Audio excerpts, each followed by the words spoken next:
వాస్తు శాస్త్రం ప్రకారం ఇంట్లో ఉండే ప్రతి వస్తువు సానుకూల లేదా ప్రతికూల శక్తిని ఉత్పత్తి చేస్తుంది. అటువంటి పరిస్థితిలో వాస్తు నియమాలను పాటించాలని వాస్తు శాస్త్రం పేర్కొంది. ఇంట్లోని వస్తువుల విషయంలో మాత్రమే కాదు, వాస్తు శాస్త్రంలో చెట్లు, మొక్కలకు సంబంధించిన విషయాలను కూడా వెల్లడించింది.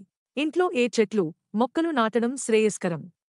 అదే విధంగా ఇంట్లో వాస్తు దోషాలు, పేదరికంతో ఇబ్బంది పడడానికి కారణమయ్యే నియమాలు కూడా ఇవ్వబడ్డాయి. ఇంట్లో రకరకాల మొక్కలను పెంచుకుంటాం.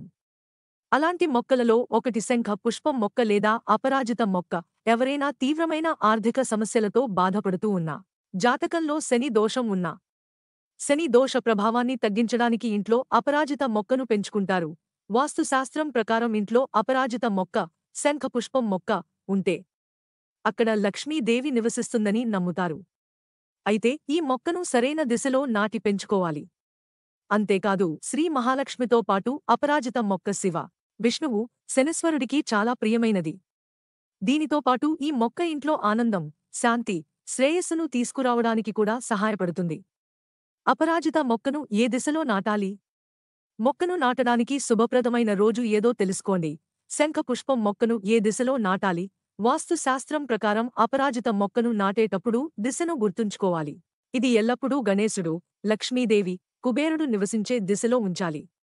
అటువంటి పరిస్థితిలో అపరాజిత మొక్కను ఇంటికి తూర్పు, ఉత్తరం లేదా ఈశాన్య మూలలో నాటడం శుభప్రదం. ఇంట్లో అపరాజిత మొక్కను నాటడానికి ఉత్తమ రోజు వాస్తు శాస్త్రం ప్రకారం గురువారం లేదా శుక్రవారం. ఇంట్లో అపరాజిత మొక్కను నాటడం శుభప్రదం. ఎందుకంటే గురువారం విష్ణుమూర్తికి, శుక్రవారం లక్ష్మీదేవికి అంకితం చేయబడింది. అటువంటి పరిస్థితిలో ఈ రోజున ఈ మొక్కను నాటడం సంపదను పెంచుతుంది.